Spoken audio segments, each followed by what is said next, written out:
Welcome back, Monster Energy Big 12 Football Media Day. See, that just rolls off the tongue now to throw Monster Energy in there. And day 2 of the media days here. And I got to tell you, one of the fun parts about coming here, it's get you thinking about football, but it's also visiting with the guys that I get to see and work around and work with over the course of the year, like Wyatt Thompson, who's the longtime voice of the K-State Wildcats, who joins us now.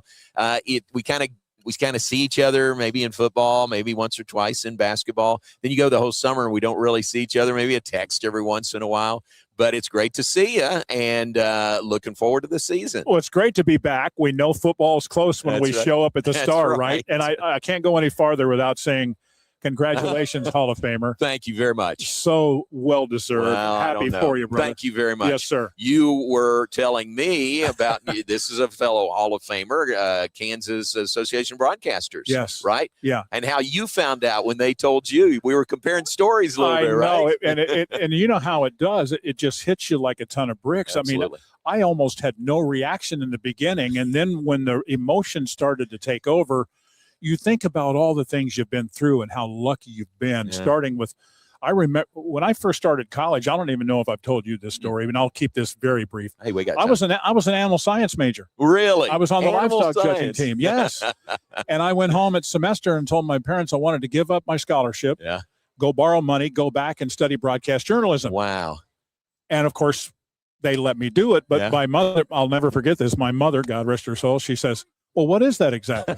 Or what does that mean? And I said, well, I want to do games on the radio. Yeah. And you know what she said to that? What? You'd be really good at that. Wow. How about that? I don't know if she was right or wrong, but at least she backed me up, right? And a Hall of Fame career to go with it. Unbelievable. That's a great story. But congrats, man. Thank you very much. I'm so excited for you. It's still sinking in, and it is stunning. You know, it's 100%. just stunned, and you need a little time to let it soak in. Well, and you're going in with so many special people. It's a great class. Oh, my. I'm dragging them down, but it's a great class that's going in. You're too humble, brother. It'll be very fun. Yeah. Want to talk to you about a couple of different subjects. New head coach Colin Klein is back. Kind of a favorite son coming back home, isn't it? It is. That's well said, because if you talk to K-Staters in general terms and you ask them to name their top 10 favorite players of all time, Colin's probably going to be in the top 10 on most people. Right. He may be 1 on one list, 5 on the next list, 9 on one list, 3 on the next list, whatever it might be. But he came to K-State from Loveland, Colorado, under Coach Snyder as a tight end. And left as an All-American and a Heisman finalist and a Big 12 champion in 2012. Yeah. This is the thing that I've been saying out on the Catbacker Tour, too. He's 36 years old. This will be his 13th year in coaching. Good grief. 10 of them at K-State. Is that right? So after a couple of years at A&M, he's now back. And I'm really pumped up for him. He's a great person. I think he'll do a good job. You know, we've come to expect excellence and consistency out of our football coaches with the run that Coach Snyder had, and then obviously with Chris Kleiman.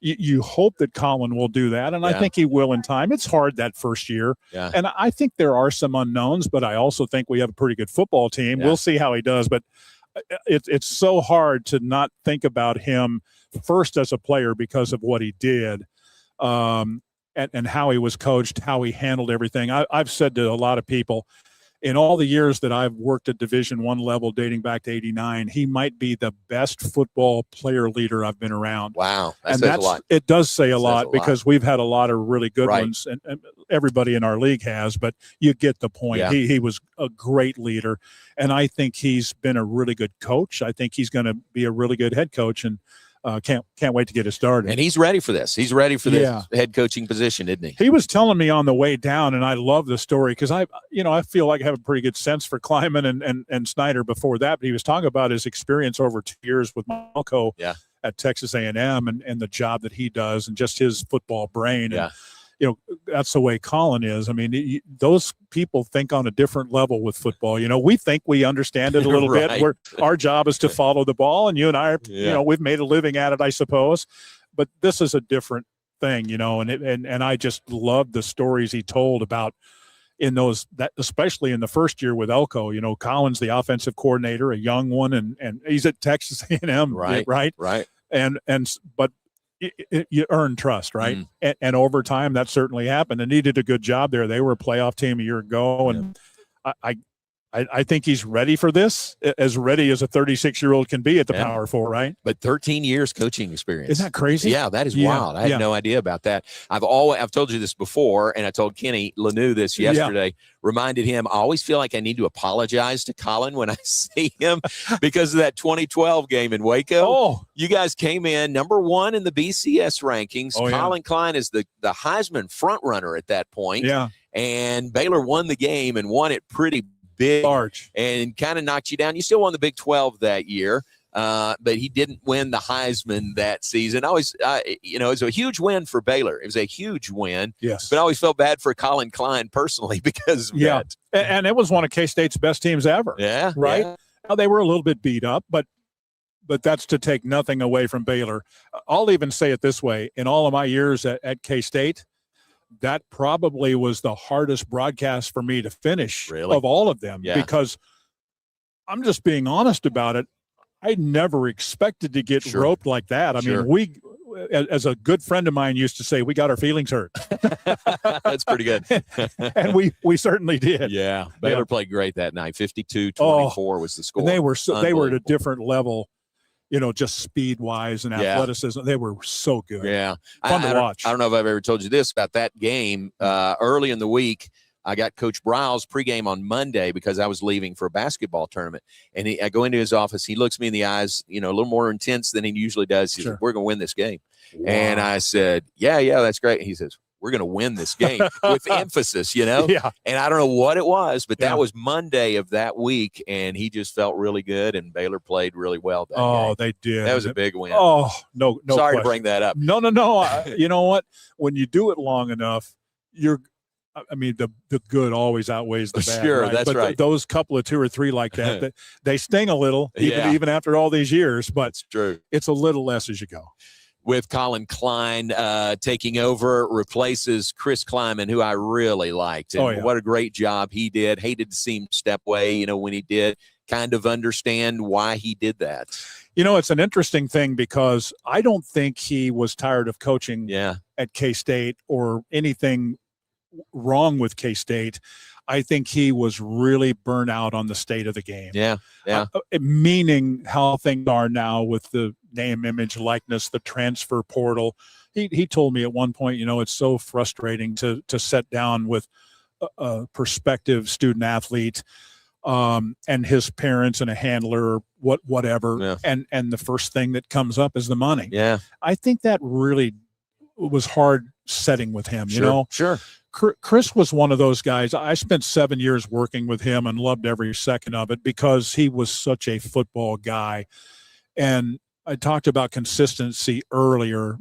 Probably nobody is in the class with Snyder from that perspective, work ethic, those kinds of things, offensive mind.